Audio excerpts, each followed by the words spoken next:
Thank you very much for this opportunity and for the introduction, Marin. We are really looking forward to talk to you about genetic diversity indicators in the CBD Global Biodiversity Framework. And those indicators are now developed and ready for implementation, and we will tell you about some of our results. And the work that we present here was initiated in 2020, much of it, together with the GBIKE, the EU Cost Action GBIKE, which stands for Genomic Biodiversity Knowledge for Resilient Ecosystems. And that's a cost action led by Dr. Cristiano Vernesi. And that network led into the building of the Coalition for Conservation Genetics. That also includes GeoBon Experts Group on Genetic Diversity and IUCN Expert Group on Genetic Diversity, as well as the Society for Conservation Biology. And the speakers here today will be Sean Hoban from the United States, Alicia Mastretta-Janes, Mexico, Robert Ekblom, Sweden, Joachim Mergay from Britain, Miriam Hertz, France, Belma Kalmudik-Stroil, Bosnia-Herzegovina, and Christina Wilson from Denmark. And I will introduce them a bit more just before their respective talks. But before that, let's dive into the topic of what genetic diversity is, why it is important, and how it was dealt with in COP15 and the Kunming-Montreal Global Biodiversity Framework resulting from that meeting. My name is Linda Laikre, and I'm a professor of population genetics at Stockholm University in Sweden, and I've been working for many years on conservation genetic issues, including monitoring issues. And first, this is a species. This is a tomato, Solanum lycopersicum. And if we look below the species level, we have a lot of variation below the species level. We have genetic diversity. And these are all breeds of tomatoes that have unique genetic compositions resulting from variation at the DNA level. And this type of variation below the species level, of course, exists within all species, wild as well as domestic. And we know from many decades of research that a situation where we have a lot of genetic diversity, and I symbolize variation at the DNA level with colors, so much colors, much genetic diversity. We know that typically this kind of situation is associated with that the population has a high adaptive capacity, that it has a good potential to survive on a long-term basis, and that it has high resilience towards environmental changes. Whereas a situation where we have depletion of genetic variation, we have often find this associated with low adaptive capacity, weak potential for long-term survival, and a low resilience. There are many examples. A recent one is the wolf on Isle Royale in Lake Superior in North America that survived for several decades isolated, but then as genetic erosion occurred and accumulated inbreeding and inbreeding depression and a lot of defects, the whole population collapsed. And that's typical risk with low genetic diversity. In contrast, high genetic diversity can buffer against environmental changes, for instance. And here is an example from Wernberg et al. That studied kelp forests outside Australia and the association with a marine heat wave in the area. And they found and documented that low genetic diversity in the kelp were associated with strong affection of this marine heat wave, whereas areas with moderate genetic diversity were partly affected, and those with high genetic diversity were mildly or not affected at all. And there are other such examples. We have compiled some of them here at the GBIKE website, where you can find policy briefs and information more on genetic diversity and empirical case studies. And this has been recognized for a long time, the importance of genetic diversity. It's actually included in the original text from the Convention on Biological Diversity from 1992, where intraspecific diversity is highlighted. But the problem has been that implementing the convention has long lagged behind for genetic diversity.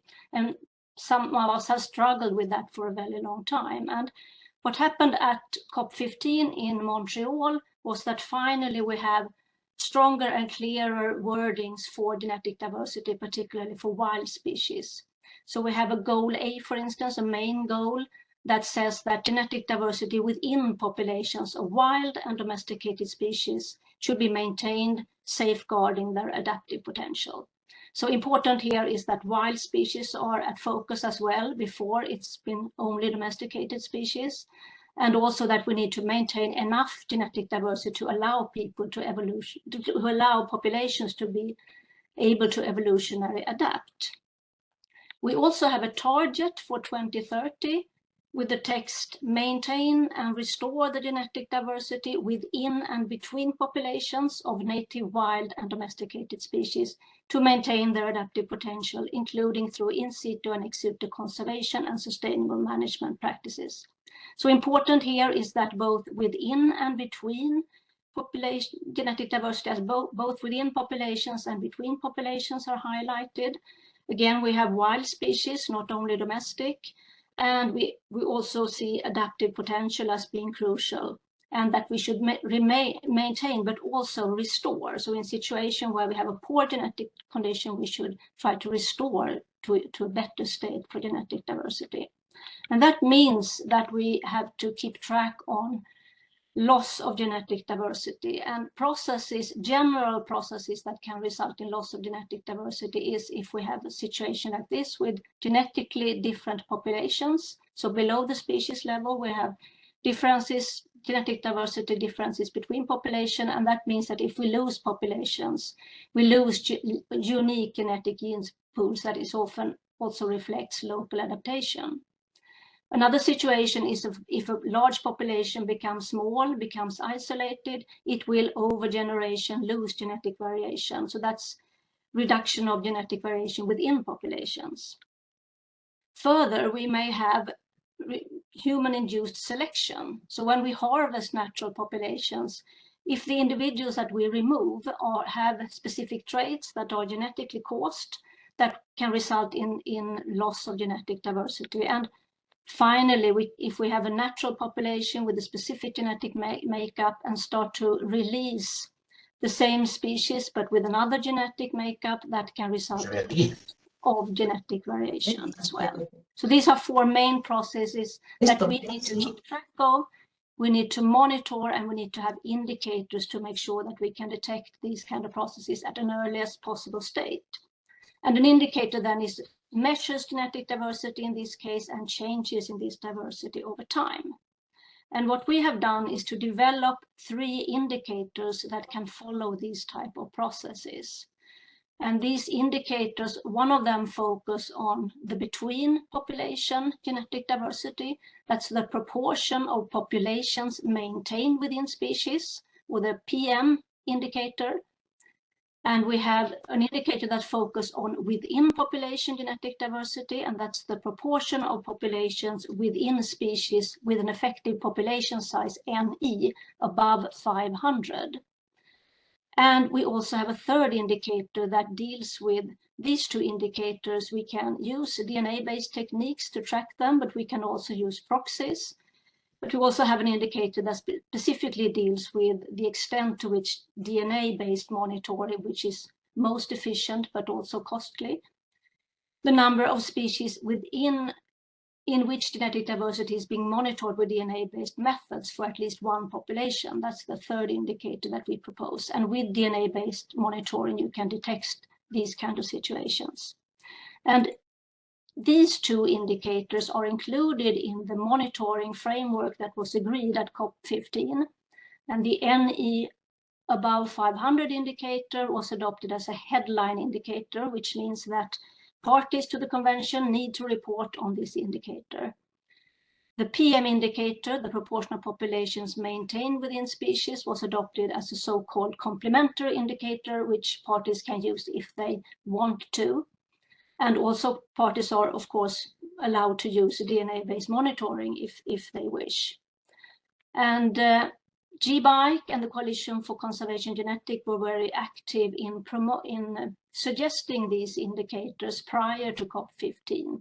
So when we saw the initial draft for the Global Biodiversity Framework, we reacted because it was weak again for genetic diversity of wild species. So we have written several publications, we have run webinars, had meetings, direct contacts, provided reviews and guidance, and we're also, some of us attended COP15 actively to try to help out to make sure that genetic diversity is not forgotten at this time. And we managed to get a quite good result, we think.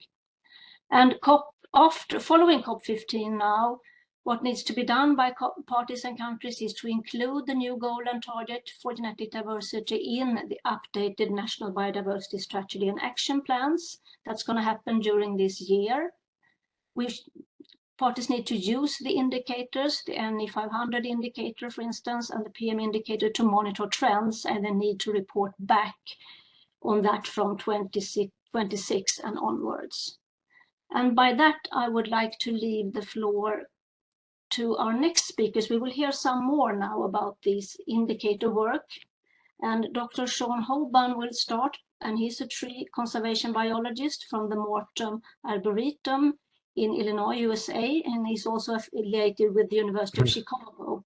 And he's leading the Coalition for Conservation Genetics, and he has led much of the international work to develop these indicators. And he has also led the team that has worked to test these indicators together with Dr. Alicia Mastretta-Janes, who we will hear after Sean. And she's a scientist at the National Commission for the Knowledge and Use of Biodiversity, CONABIO, in Mexico. And she works at the intersect of research and policy, and she has led the analysis team with the indicators together with Dr. Jessica da Silva from South Africa and Sean Hoban. So please, Sean, the stage is yours. Thank you very much. Thank you very much.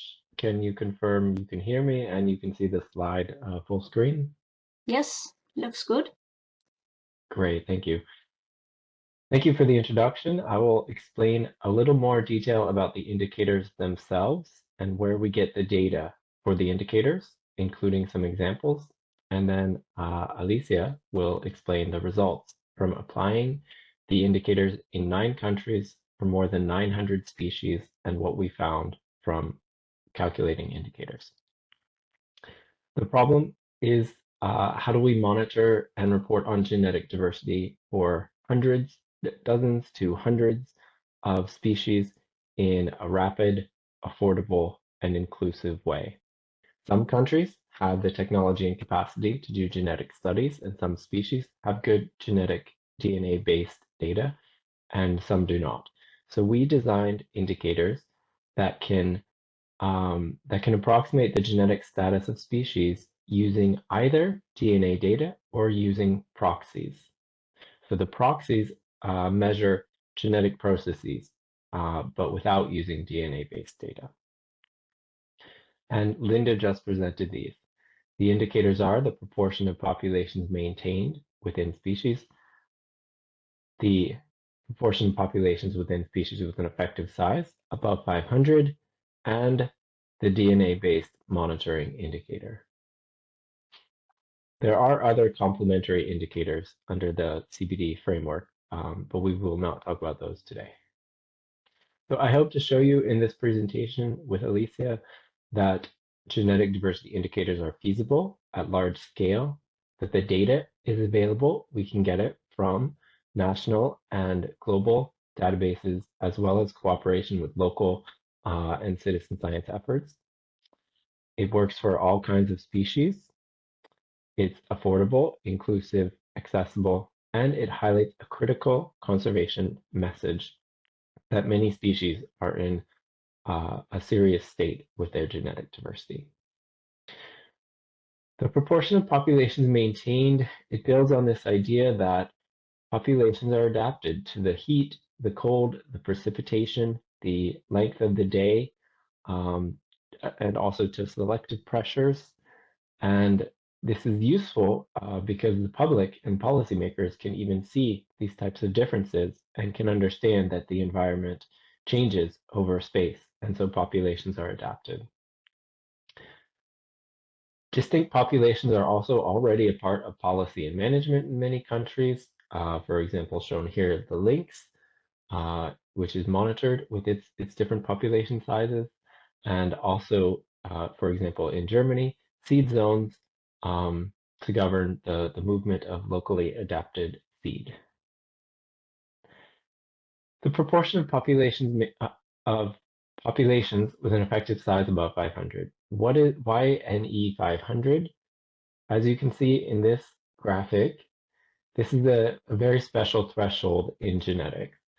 Once a population is below NE 500, genetic diversity starts to decline, and it declines very rapidly with time in very small populations.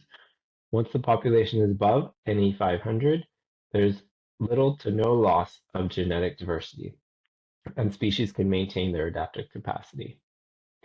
Effective size is also very useful because it's a concept that's already used in the management of forestry, agricultural breeds, and fisheries. So many people who are not traditionally geneticists may be familiar with and actually already use this concept. What is effective size? It's slightly different from just counting the number of individuals. It is a way to measure how the population behaves genetically, and it's usually smaller than the number of individuals because not every individual gets to reproduce and pass its genetic material to the next generation. And NE is usually around 10% of the NC. This means that we can count the number of individuals and then use that to get a measure of the effective size. And I'll show you some examples.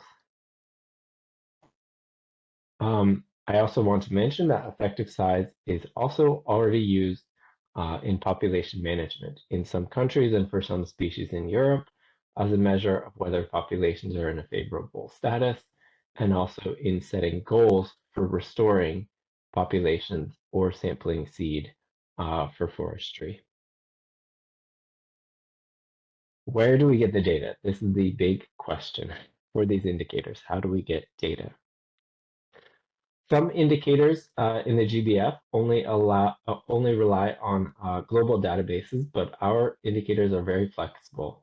Data can come from almost anywhere where you can get counts of the species or data on populations.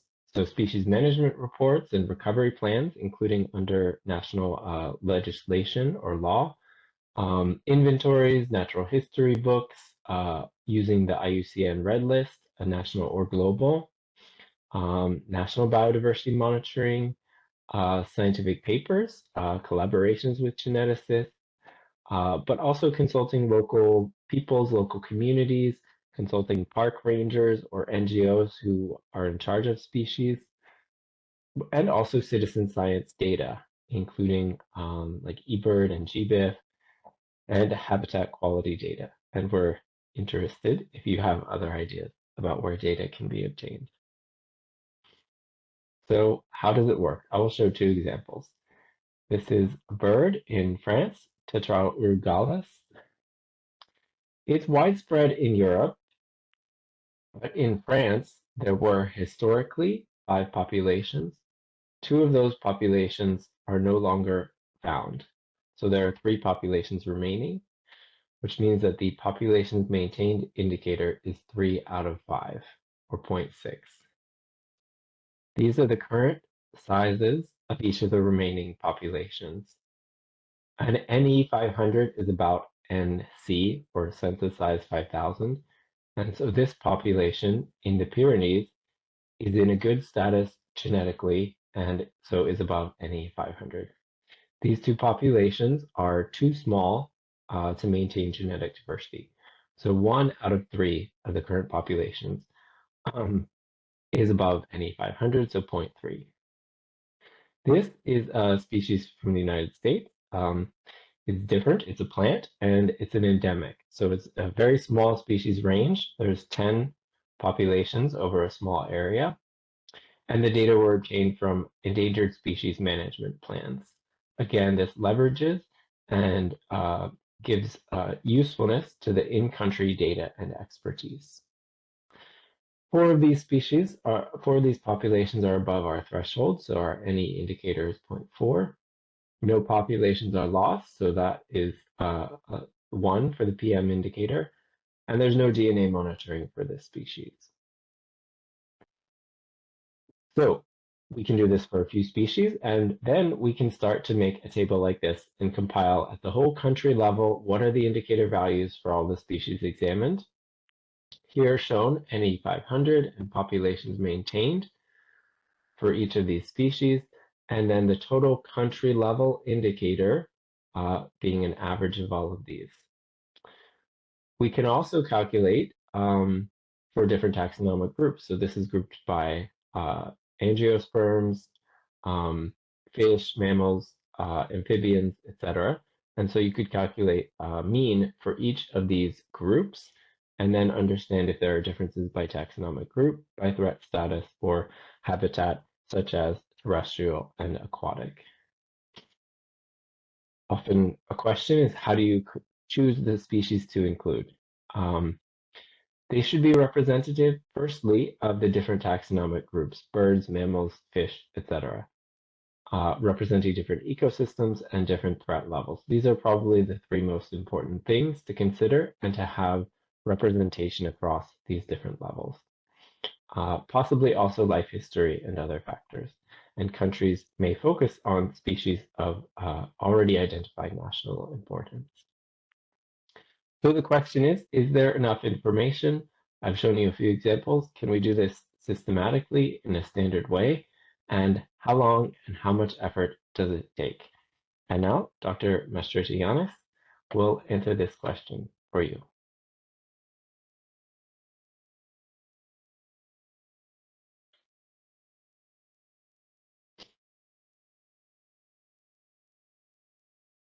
Hi, can you confirm you are seeing my screen? I hear you, and now I see your screen in full screen, yes. Yep. Perfect, thank you. Your video okay. is not on, if you want your video. I want my video on, I just can't find it. Just a second, sorry.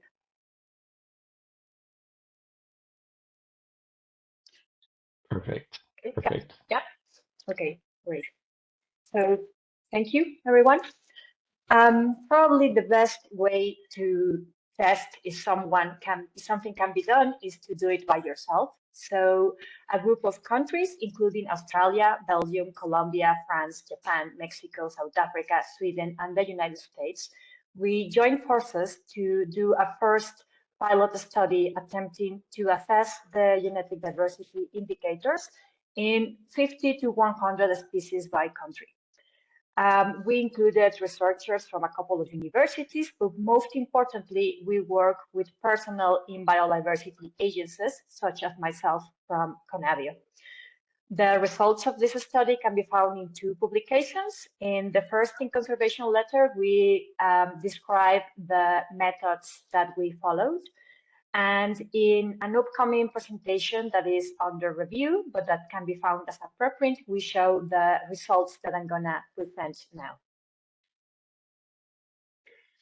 So first of all, we had a team of 2 to 10 people by country, led by 1 or 3 persons. These team leaders explained the methodology to their country team. This took normally over a week to get familiar with the methodology. And this was done either in a small workshop or providing guideline materials to the team members. On average, it took around 2 or 3 hours to assess each species. This is including looking for the information in already available sources, which, as Sean mentioned, these include very different kinds of data sources. I'm going to focus now on the global results of this study. But before, I wanted to highlight that we included all sorts of taxonomic groups, ranging from invertebrates to mammals in animals, and even some fungi, and then plants, including trees, crop-wild relatives, herbaceous, and so on. In total, we were able to analyze the genetic diversity indicators in more than 900 species of all these taxonomic groups, and with 5,000 populations in total. Most countries focus on trying to get data from as many taxonomic groups as possible, but others, like Japan, focus in a particular taxonomic group to assess if previous data sets that they have will be used to analyze indicators automatically. Going to the results, on the effective size indicator, you can notice that the indicator values are biased towards the left. This means that many populations are below the NE 500 threshold, which means that they are losing genetic diversity. Actually, more than 70% of the species have half or more of their populations being too low to sustain genetic diversity. And 58% have all populations with an effective population size below the desired threshold. And a similar pattern was found both in plants and animals.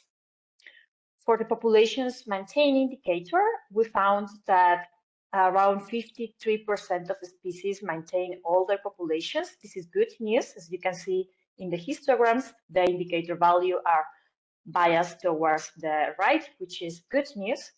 However, still in around 40% of the species have lost at least 1 out of 10 of their populations, which means that we are still losing diversity here. And again, the distribution is similar in both plants and animals. I'm going to also stop a bit in the genetic monitoring indicator, even if it was not formally adopted at COP15. This indicator, it's just a count of the number of species that are being monitored with genetic markers, and it is particularly useful to detect these two processes of genetic erosion that are not really well detected by the other indicators. Namely, we can detect biases caused by human activities, like selecting for a particular size with fishing, or undesired gene flow or admixture with populations or species. For instance, genetically modified organisms getting into wild relatives gene pool. In the 9-country pilot study, most countries were able to identify species that were being genetically monitored. As an example, this is a moose in Sweden, which is being extensively studied with genetic markers over different periods of time to assess how is it doing genetically, the effect of fragmentation and over-harvesting. And there is also a recently published paper that my colleague Joaquin will tell more about on the monitoring of species genetic diversity in Europe. Some of you might be thinking that, well, why do we need to monitor genetic diversity if we already have other species indicators like the red list? However, what we found is that even in less concerned or near threatened species, which are species that should be okay, the genetic diversity is getting lost at the population level. For instance, you can see here that less concerned species have, many of these species have indicator values close to 0, which means that many of their populations are too small to sustain or maintain genetic diversity. So as a summary, we found, analyzing more than 900 species and 5,000 populations, that around 80% of these species have data for at least one indicator, that many of these populations are too small to maintain genetic diversity, and therefore these populations need restoration or special management. We also found that most species maintain most of their populations, which is great news, and therefore we should work to prevent losses of these populations. The full results of this study will be published soon. But I want to take the home message that it is feasible to monitor genetic diversity and useful, because this knowledge can be used to raise alarm and communicate to the public and policy makers. We can also prioritize species and populations that need urgent management action. This allows to set quantitative goals and to track change over time of genetic diversity. As I mentioned, the results are currently under review, but we also have a policy brief explaining the results, and this is translated to 4 different languages. And we also developed not only the assessment of the indicators for the species in our countries, but also we generated a reproducible methodology that can be used by other countries. Namely, we developed a web form which allows to collect data in a more reproducible way with controlled vocabularies that prevent common mistakes, and that includes a short explanation on what is needed to gather the data of each field. This is accompanied by a series of guidelines. We have a document explaining how to get each of the variables of the data and providing some conceptual background. We also made available the programming scripts to analyze the data, to generate plots and basic statistical analysis for the country reports. This is all public available. And we are in the process of improving these guidelines and resources to make them simpler and faster for data entry and analysis. We are going to include case studies and the specific hands-on tutorials with examples and videos. We are working on this, along with translation of both the guideline materials and the web form. For this, we're also seeking funding for creating web apps that make the data collection even easier and performing outreach with practitioners and researchers. So if you started this webinar thinking if your country could be able to do the assessment, the answer is short, yes, you can. DNA data is welcome, but not strictly necessary. It's not that time consuming. This can be done 100 species in 1 month with 3 people on average. If there was enough data for our countries, there's likely going to be data for your countries. The methods that we develop are flexible, inclusive, and allow to save time and money because they are based on data that is already published in different sources. So we believe that countries will be able to report every 4 or 5 years, and that this will be very important to highlight a situation that will not be otherwise detected. Many populations are too small to maintain genetic diversity and need restoration and management specific to keep the genetic diversity.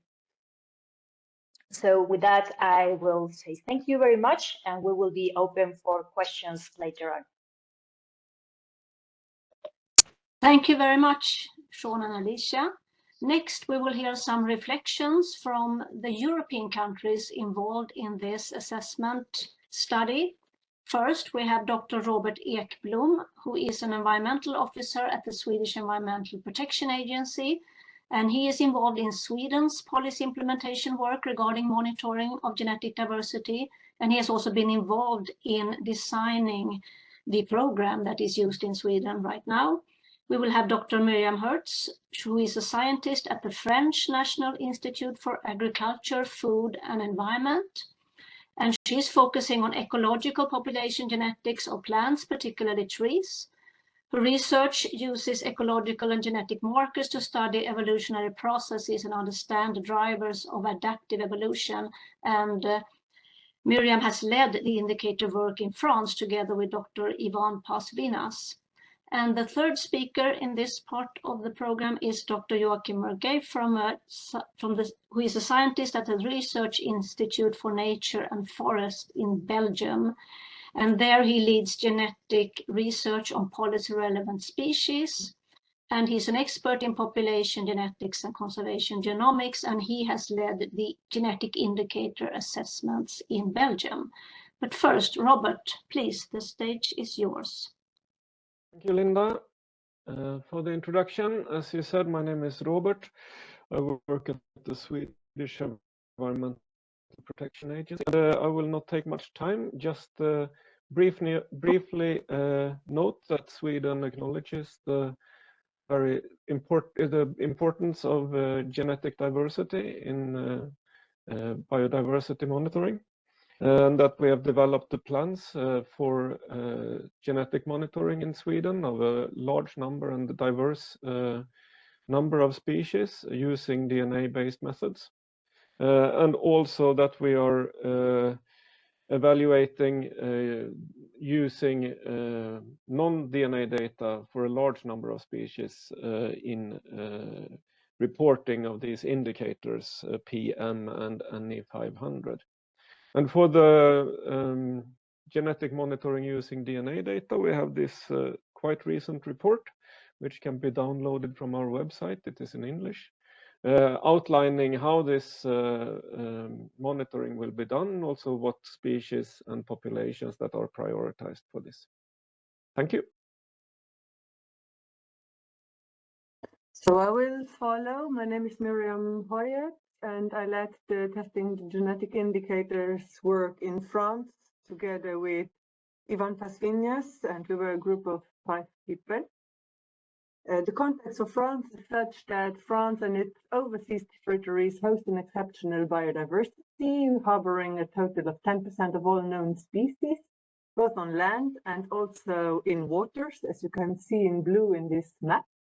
And preserving and monitoring all facets of this biodiversity, including the genetic diversity, is very important.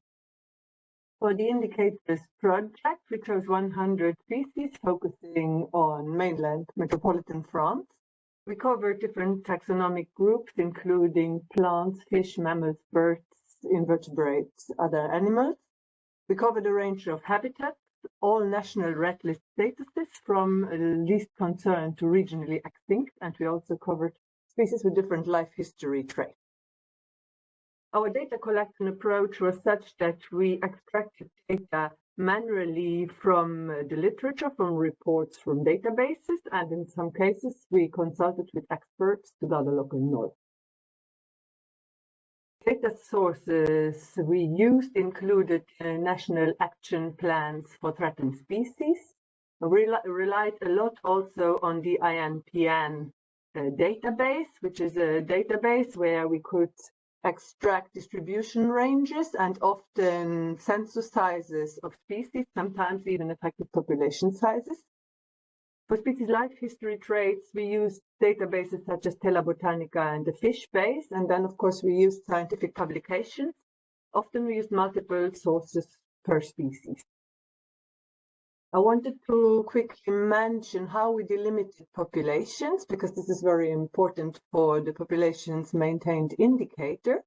We defined populations as genetically distinct groups of individuals, which are distinct because either they experience low gene flow because between populations or because of adaptive differences.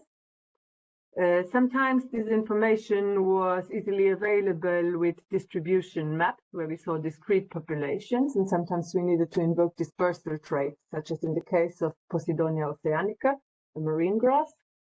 And then sometimes when genetic data was available, we used the population genetic structure information in scientific publications, and in other cases we relied on expert information, such as in the case of the blue throat. Future developments for indicators in France include developing automated data extraction approaches from demographic monitoring databases, developing standardized workflows for indicator computation, and you will hear more about that in an upcoming project by Christina. And then we also want to enhance connections with policymakers, and there's a new working group by my institute on this. Thank you very much.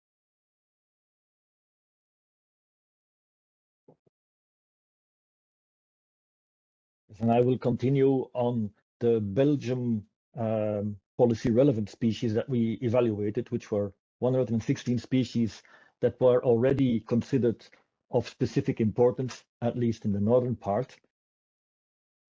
Next. And yes, we also published a recent paper showing that across Europe, there is still a quite a low amount of effort being put into genetic monitoring with molecular methods, which highlights clearly the need for non-genetic methods to complement this. And for example, even though we in Belgium have the highest, together with Sweden, genetic monitoring effort, it is still overall quite low, as less than 6% of the species that we considered have genetic data behind them. Next. I want to highlight the importance of citizen science as well. Nowadays, everybody has a smartphone. Even in developing countries, this is becoming much more ubiquitous.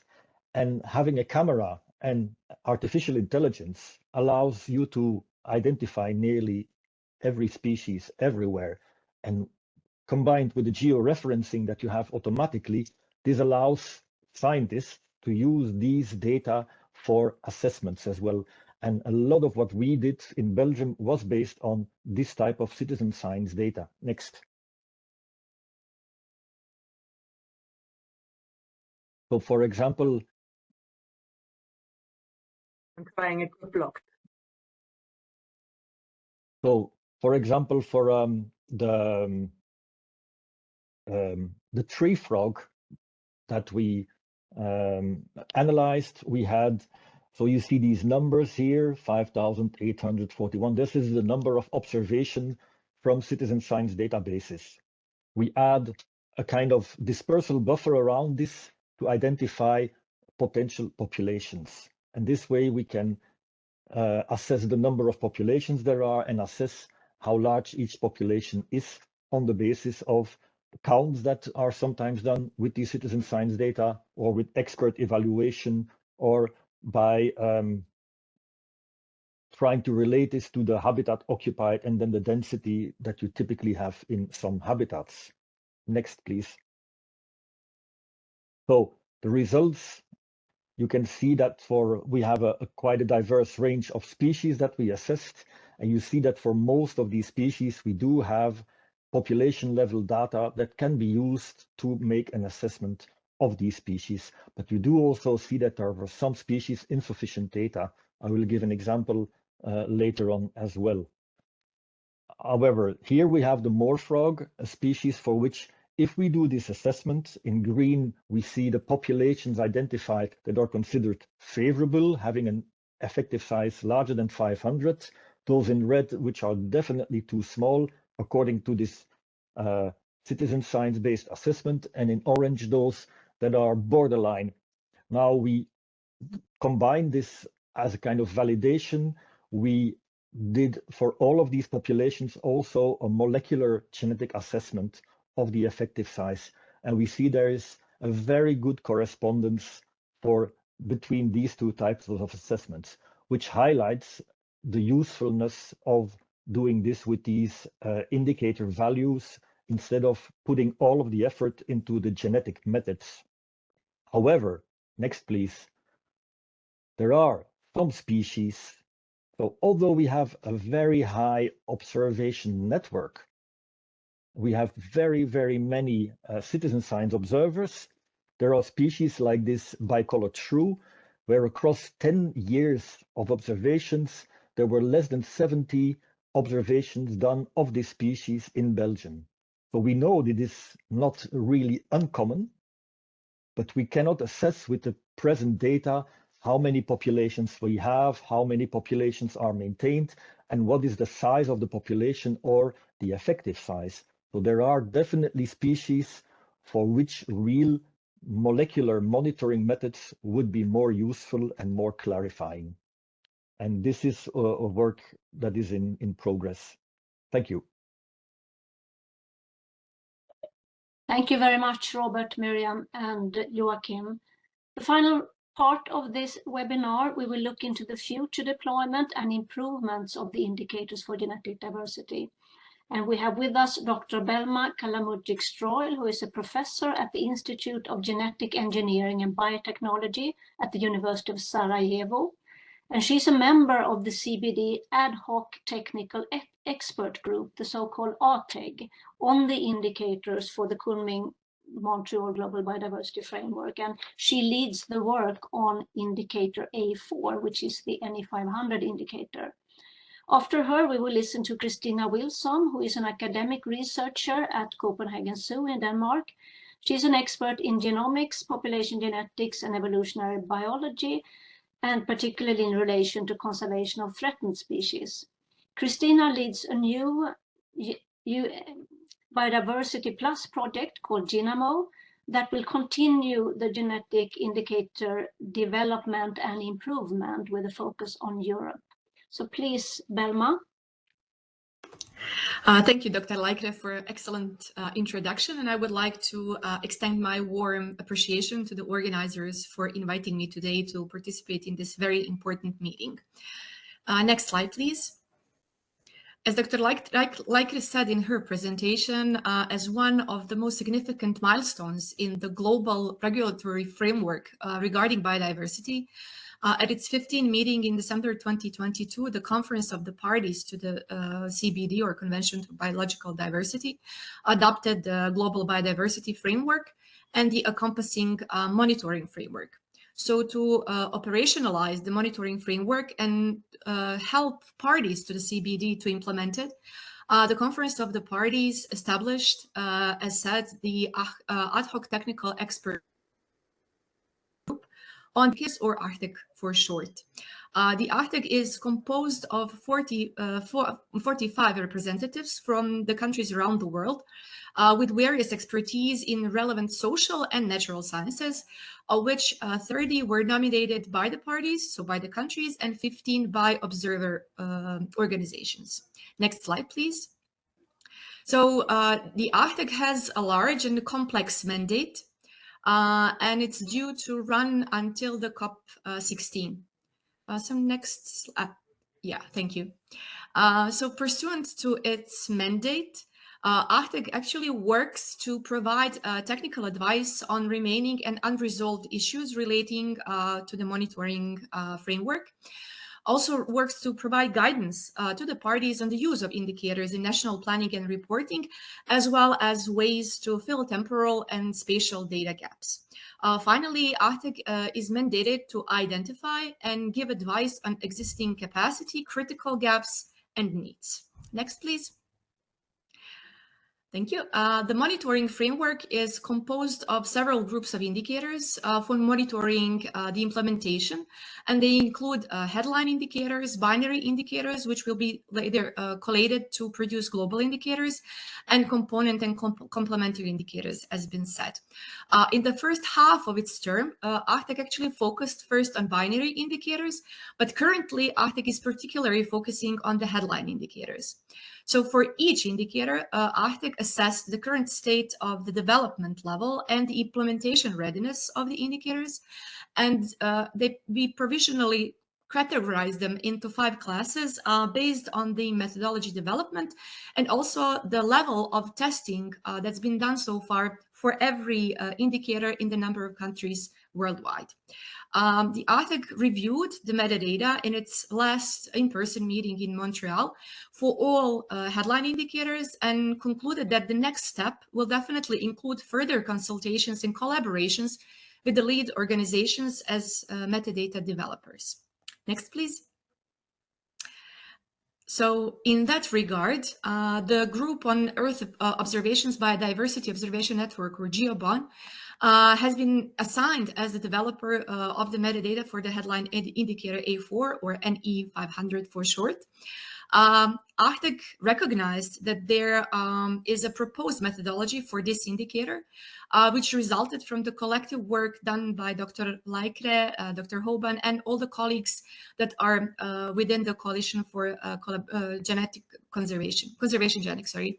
So the next step from Arctic was to organize a joint webinar that was hosted by the Secretariat for the CBD. What webinar brought was very invaluable discussion and actually resulted with very important suggestions for further work. As it was pointed out by Hoban and the colleagues participating in the webinar, is that additional biodiversity observation data will be needed in order to improve the quality of this indicator over time. Therefore, Arctic shows a lot of support for using data sources such as GBIF, as mentioned, and especially local community knowledge.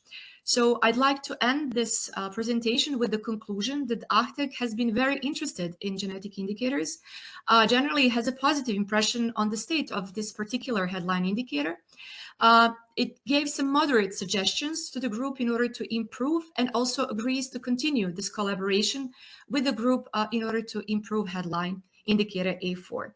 Therefore, I would really like to extend my gratitude to Dr. Laikre, Dr. Lobel, and all the colleagues for their persistence and availability to the ACTEC regarding this topic. So thank you so much.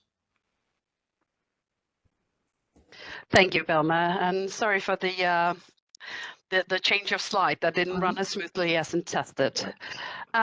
So I am very excited to be able to present to you today a recently awarded Biodiversa Plus project called Genetic Indicators for Nature Monitoring, or GENIMO. We are in total 11 partners in the consortium from 8 countries, which flags you can see in the bottom of this screen. Let me see if I can get my screen to work. There you go. So as we've heard in this webinar already, 2 indicators in the CBD Kunming-Montreal Global Biodiversity Framework are appropriate for monitoring and reporting on genetic diversity. So these indicators relate to a minimum effective population size NE of 500, with NE being an essential biodiversity variable, enabling the quantification of genetic diversity loss, and to maintain genetically distinct populations within species. So GENIMO will follow a co-creation process to provide clear scientific guidelines and ready-to-use workflows to estimate genetic indicators that are understood and embraced by end users. We have several work packages in the project. And to summarize, we will use both existing open access DNA-based data and non-DNA-based data, such as Earth observation data, to best determine accurate estimates of the 2 genetic diversity indicators of the CBD Kunming-Montreal Global Biodiversity Framework. And in order to maximize the implementation and reporting of these indicators, GENIMO will follow a co-creation strategy between scientists and country stakeholders, which I will tell you much more about in a minute. So GENIMO will determine best practices to obtain accurate and robust NE estimates for species with reference DNA-based data. So to design realistic evolutionary scenarios for simulations, to understand how spatial distributions, life history traits, data quantity and types, sampling strategies, and real statistical methods affect NE estimates. And for species without DNA-based data available, we will develop best practices to estimate NE from proxies with publicly available data sources such as population size counts, occurrence data in observation portals, and relevant terrestrial habitat properties generated by Earth observation data. Lastly, we will also develop standardized and user-friendly essential biodiversity variables workflows based on DNA-based and non-DNA-based data in agreement with FAIR principles and open science practices. So in order to maximize the implementation and reporting of these indicators, GENIMO aims to design and facilitate adhering to IUCN SSC conservation planning specialist groups principles for species conservation planning, where we employ thoughtful workshop design and neutral facilitation. And we will scientifically evaluate co-creation processes in which GENIMO scientists and country stakeholders from the 5 countries, which you can see in the map on your right, together we'll develop methodologies and workflows that are scientifically sound, appropriate, and achievable for nature management and policy. So this is a key component in GENIMO to partner and co-decide from the outset with the stakeholder community for an optimal integration of all resources produced from DNA-based and non-DNA-based data to meet their concerns, their reporting duties, and their monitoring needs. So standardized and optimized automated workflows will be co-created for assessing genetic indicators on various transboundary scales. and of course, following the FAIR principles. And we will also scientifically evaluate the impact of this co-creation process on participants' knowledge, their perceived usefulness of the genetic indicators, and also their willingness to implement. Lastly, we will communicate and engage with the practitioners, and also the higher level stakeholder communication and interaction will be done, such as with the European Commission, the EEA, GEOBON, Natura 2000, Eurogen, Europabon, among others, to harmonize and link ongoing initiatives. So GENIMAL will officially start the 1st of March, and we look very much forward to engaging with you. So now I will leave the floor to Linda to wrap up and go on with the Q&A session. Thank you very much, Belma and Christina. I would just want to highlight that, of course, the work that we have presented here today is important for reporting in the CBD context, but it's also important for other policy within the EU. Did you have the slide? Okay, I'll see if I can find the slide. Let's see now.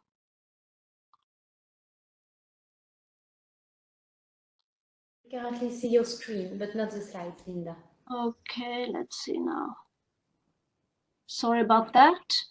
Yeah, I think the indicator work that we have presented here is important for the CBD, but it's also important and relevant for other policy within the EU, such as the Habitat Directive, the EU Biodiversity Strategy for 2030, and the EU Pollinators Initiative, and the upcoming, hopefully, Nature Restoration Law. They all have parts where these indicators and where information on genetic diversity can be of high relevance and help creating the situation that we want for biodiversity, to help biodiversity survive. And we in our network, GBIOC, Coalition for Conservation Genetics, are ready to help support the implementation any way we can in Europe and elsewhere in the world, as Christina also mentioned. And the GBIOC network has experts in most European countries that are ready to be consulted and involved in the work in both Europe as a whole and in the individual countries. Thank you so much for listening to us and for your attention. Thanks.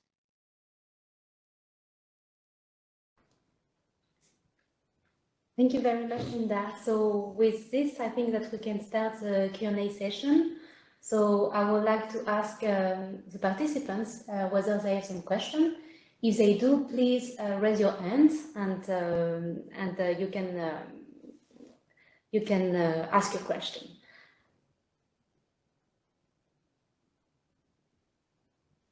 I see that there is also a lot of activities in the chat. So maybe the people who have been asking questions in the chat, you can also ask them now, and to be sure that you have all the answers that you need.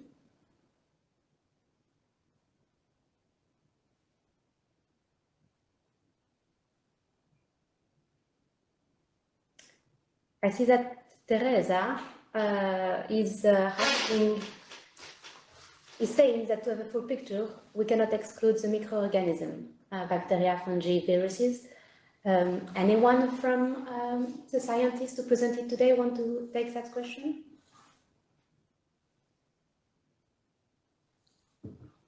No, of course, ideally we want to include all species, of course, some species are easier than other species. I think that's the same for all kinds of monitoring, including the red list system. So we, of course, want to increase and extend this work as much as we can to include as many organisms as possible. Alicia, did you want to comment as well? I just wanted to comment that for some microorganisms, it may be actually better to have proper genetic monitoring with DNA-based studies, because they behave differently genetically than eukaryotes, like animals or plants. And it's unlikely that the population sizes are too small, but other sources of information can be gathered from genetic studies.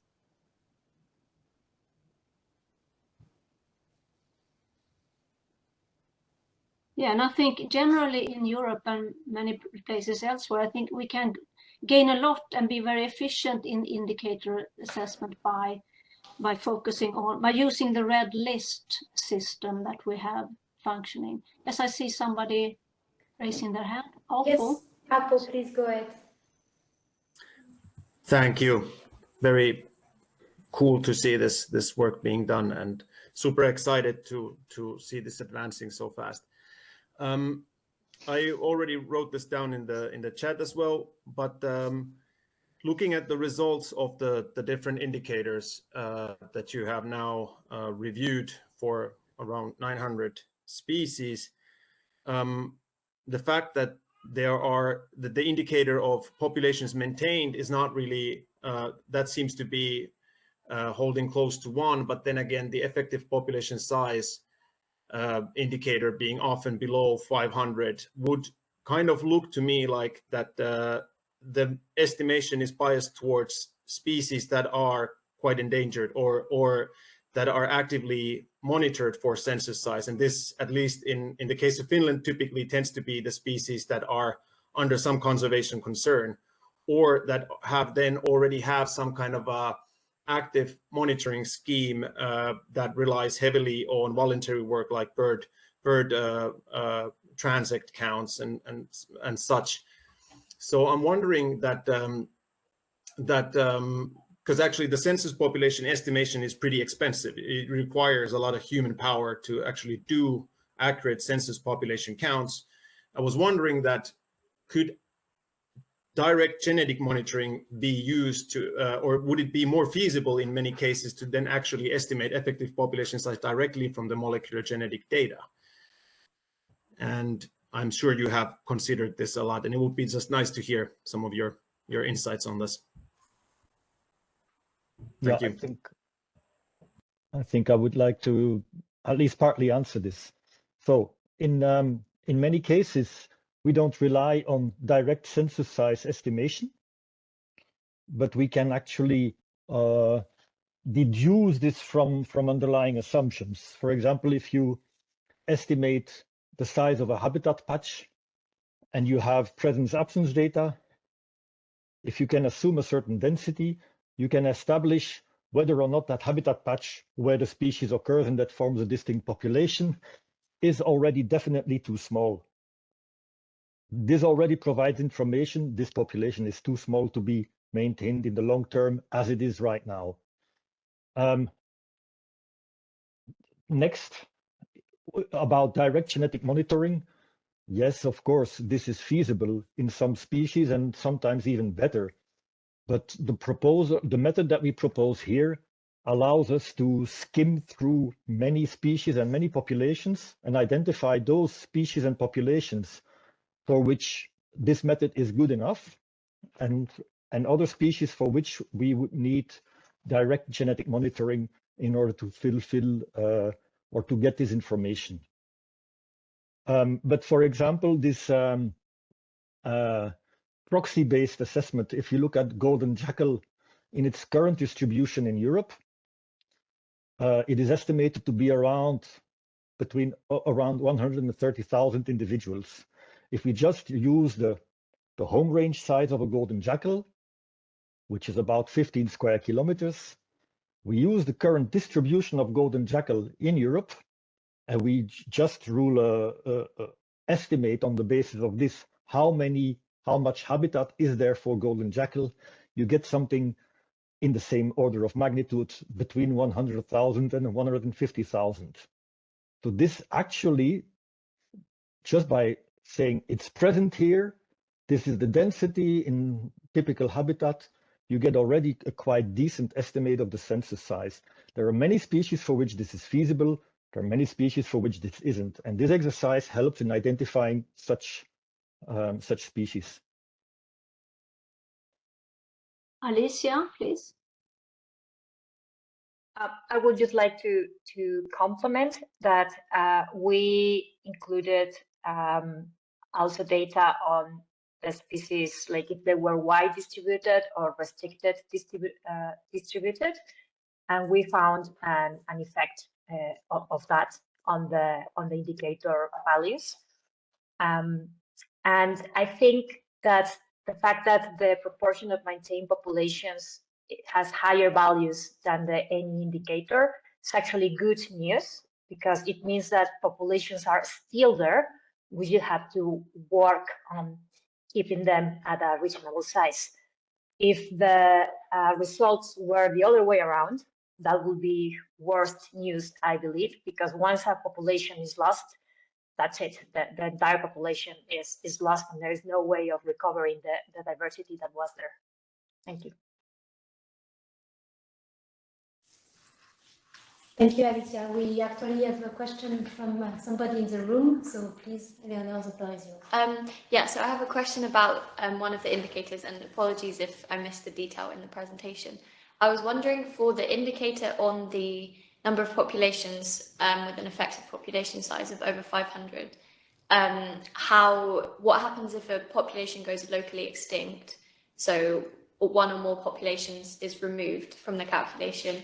What happens to the calculation so that when you're calculating like the fraction of or the ratio of populations that have or have not got a population size of over 500, how does that work to make so that the indicator doesn't look like it's improved when in actual fact one of or more of the populations has disappeared? I was wondering how that works. I can take this one. This was one of the first questions actually asked to us by the ATEG, by the CBD ATEG team. The recent extinction of a population after some specified date, perhaps 2020. So maybe we set 2020 as the start of the new framework. So any population that goes extinct after that would get a 0 for their population size. So their population size would continue to contribute to this indicator. And that's necessary, as you say, to prevent the indicator from looking like it's improving when, of course, it's not. Thank you. If I may, I have another question, or two in one question. Because at the end of the day, in terms of reporting under the Global Biodiversity Framework, you will have some policy officer who will need to find the data and actually make the report to the Convention on Biological Diversity. So I was wondering how much connection you have established with such policy officer, who I believe will be the national focal points. I also heard Alicia mentioning a form online that could be used for reporting, but I didn't get whether this was official CBD reporting already, or if it was a first step to collect information, and then information could be used to report to CBD. So that's part of the question. And the other challenge that I see is that it's really good to see a lot of projects working on this topic, but I'm wondering how much we can harmonize information collected across all these projects to report to CBD in an harmonized way. So I don't know who wants to answer these questions.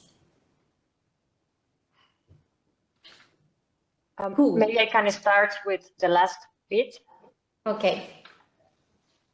The web form that we developed using a tool which is open source, which is called Toolbox, is a system to collect raw data. So it's not like part of a CBD official, it's just a way to collect raw data that can be used by anyone, being anyone research team in a university or a biodiversity facility in charge of reporting to the indicators.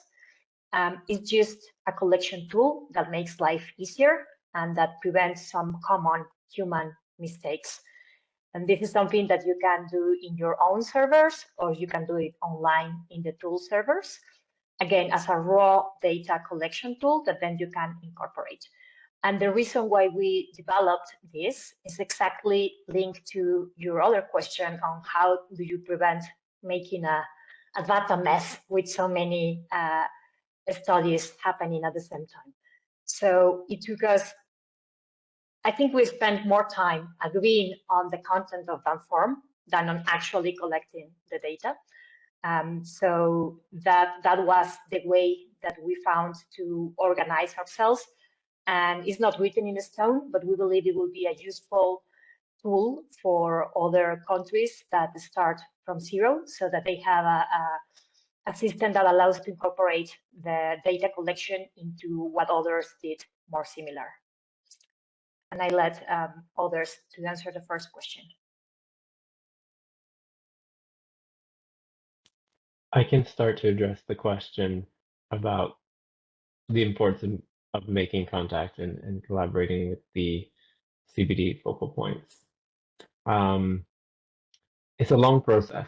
We've been working on this since 2020 by participating in first the online meetings during the pandemic, so attending the SUBSTA and the Open Energy Working Group meetings, and trying to get to know the various CBD focal points through that mechanism. And then we attended COP15, and some of us plan to attend COP16 this year. And we have started to build relationship with some of the national focal points. And it's a slow process, so we are still working on this. But I think we are starting to build trust and communication channels with such persons, which of course will be important for actually figuring out the logistics of how countries will assign this task to which ministry or which department, and what personnel will be involved. I hope that starts to answer the question.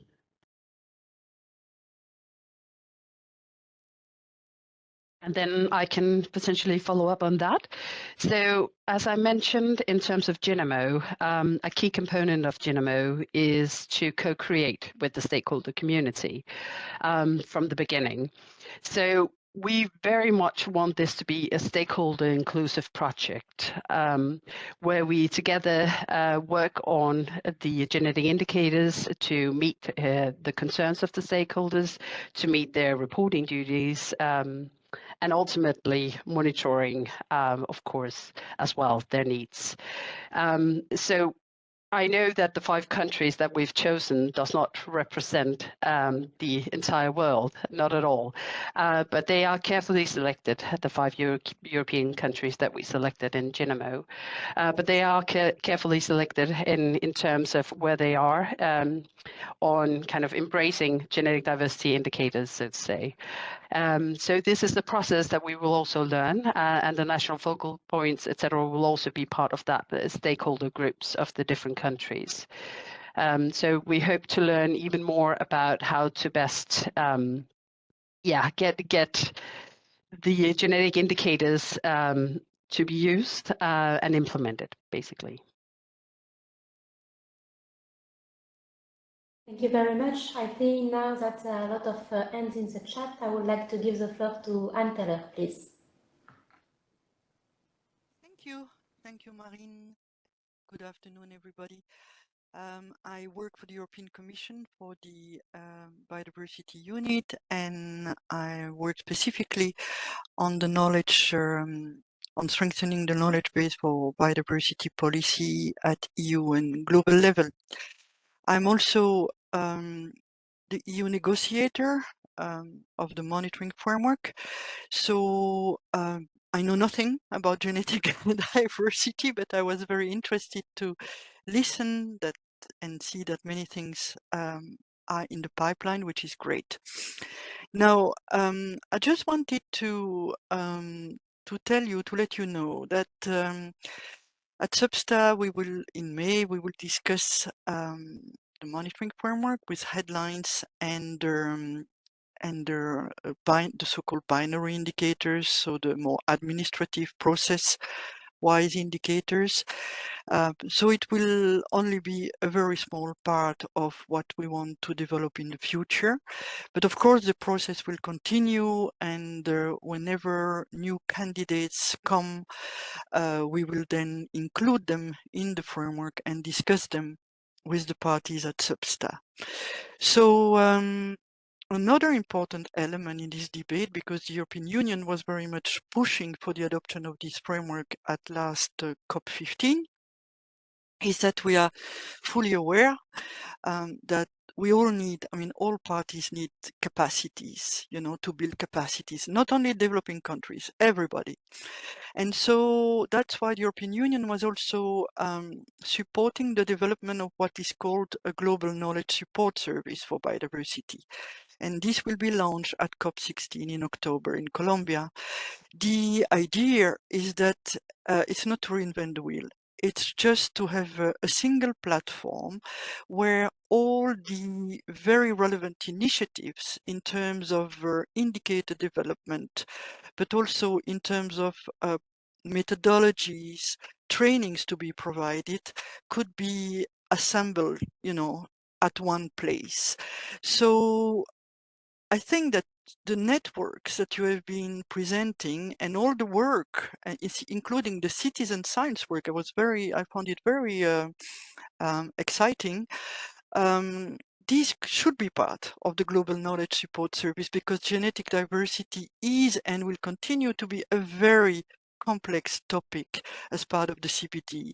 So I will put in the chat the webpage on CBD website, because we are calling for interested partners to sign a declaration of interest. It's not at all binding, but it's just to be sure that we have contact with relevant partners in the future whenever questions will be asked by parties on particular topic.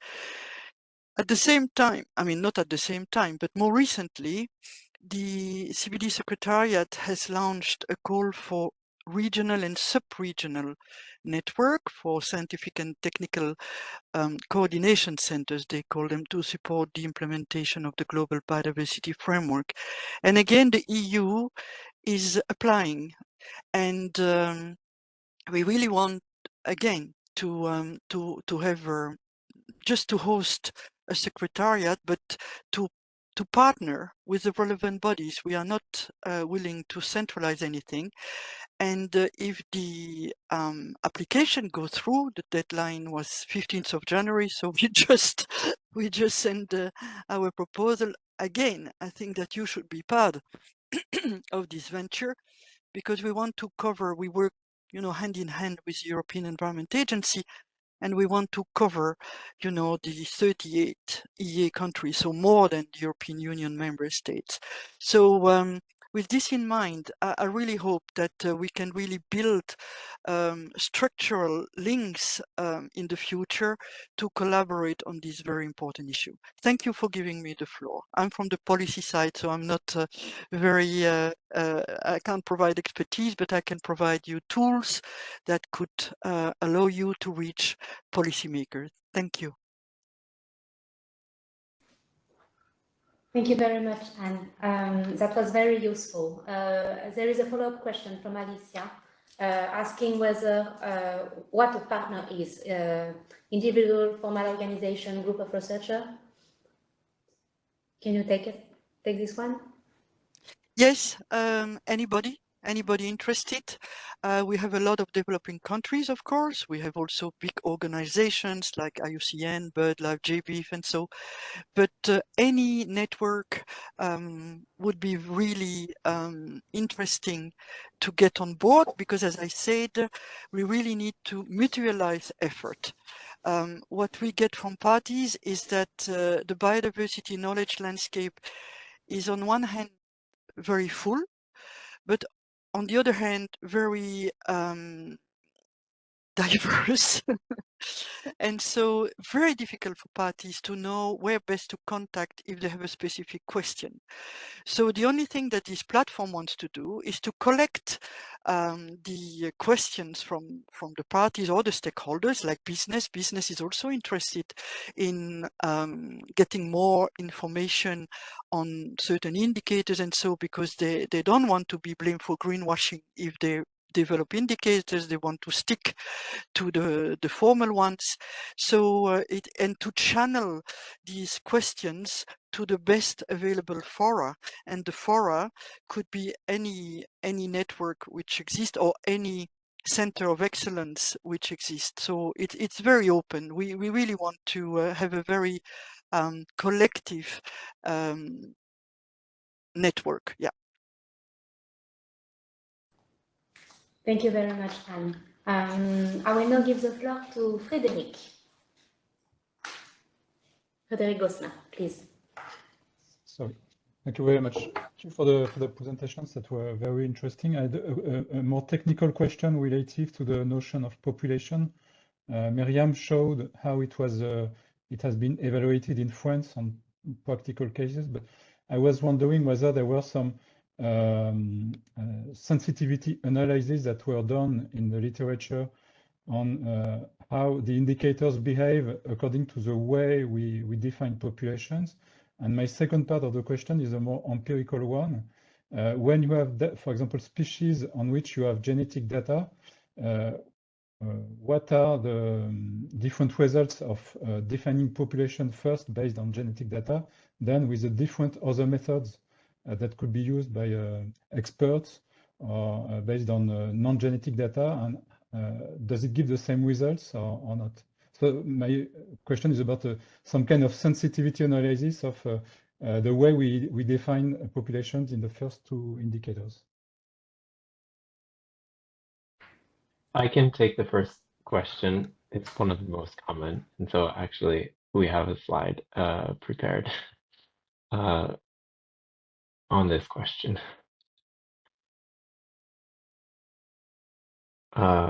Very common to ask about uncertainty or sensitivity analysis. So these are a number of species that were evaluated twice, assuming either lesser or fewer populations, because sometimes it's hard to know what is the boundary of a population. So maybe were there 3 or 10 populations? And so this is the proportion of populations maintained, and all of the points are the 2 different or multiple 3 different evaluations sometimes. And so you can see there's some variation in the indicator value.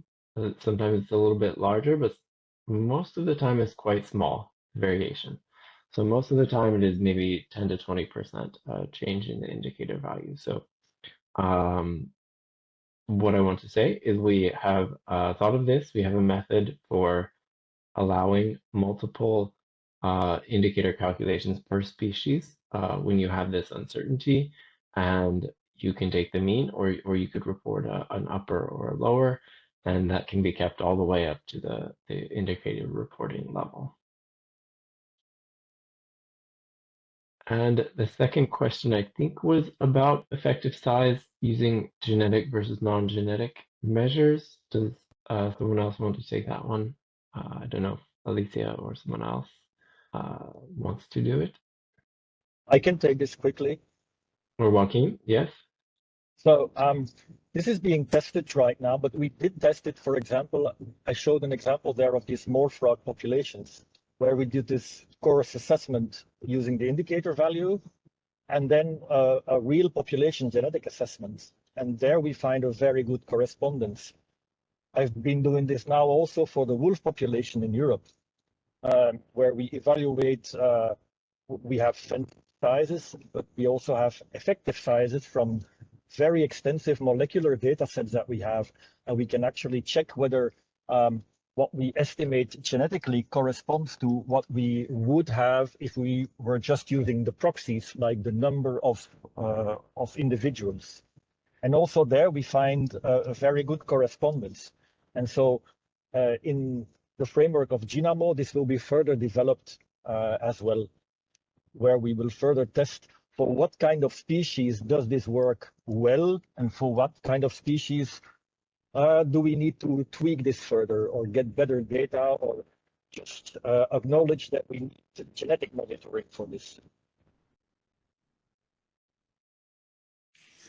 Thanks a lot. I see that there is a hand raised by Adla Karik in the chat. So please, Adla, if you want to take the floor, go ahead.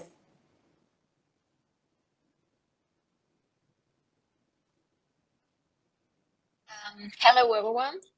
I'm coming from Bosnia and Herzegovina. I'm Adla Karic, coming from Bosnia and Herzegovina, and maybe stakeholder that you need. I'm from Federal Ministry of Environment and Tourism, and I'm Assistant National Focal Point for UNCBD and IPES as well. First of all, thanks organizers and speakers for organizing this webinar and for providing us with more information and details on genetic indicators, which are highly important for biological diversity, and especially provide us the results from my country in order to create a better picture how the successful implementation of genetic indicators works. So from my side, it was really useful to see the process and the way it works in totally different countries, covering different areas globally. And since I'm coming from ministry, let's say like that, for me, it's very important to understand, because usually there is a gap in understanding the population genetics and genetic indicator in such sectors like a ministry. And somehow maybe that push the process far from it. So as was mentioned before, currently countries are in the process to implement the NBSAP. And because of that, it will be really good to encourage countries to use and to report on the genetic indicators.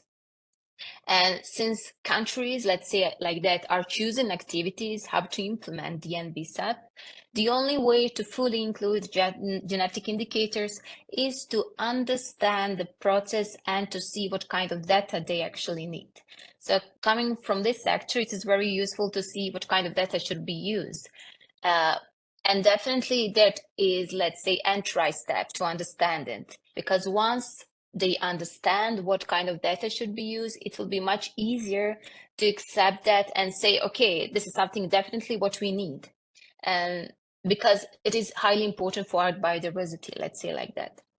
So because of that lack, the lack of understanding of genetic indicators and the way how they work, trainings, the capacity building, and so on is necessary for every country.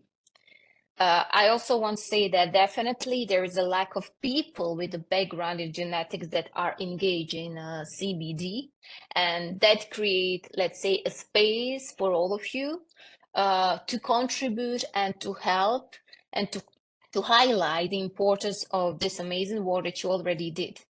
Bosnia and Herzegovina definitely consider this very important, and according to our capacity, we do have a will to include it and to implement, but always it depends on the capacity as well.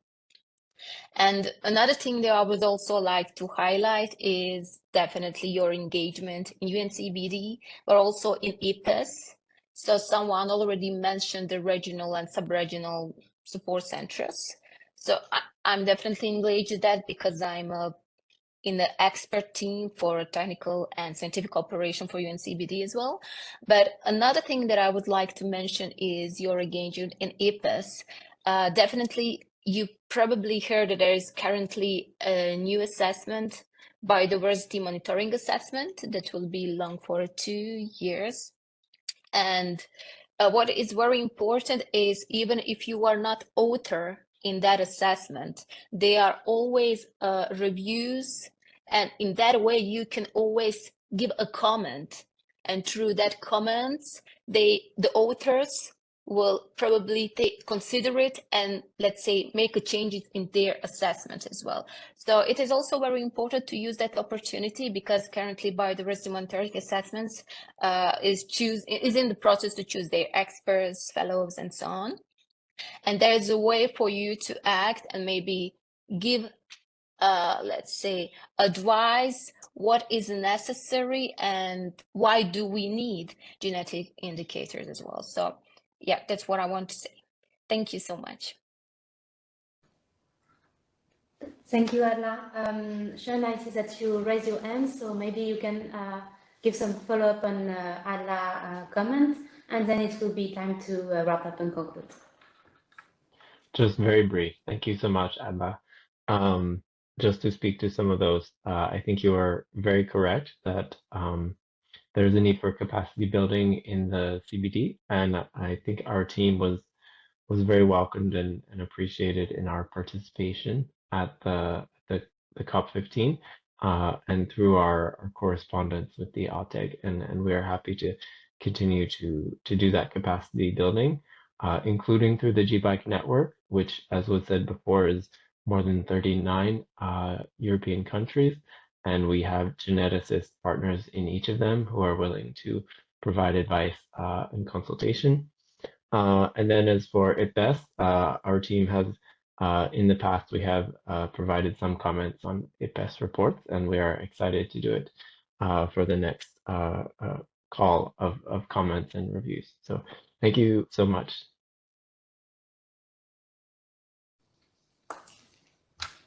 Thank you, everybody. So we are now over 4:30, so it's time to conclude. And I would like to warmly thank all the scientists who have put together this presentation today. Also, Anne Teller to explaining very clearly what are the expectations and next steps from the policy side. I think that this webinar was the opportunity to further establish a connection, and I think this is really good.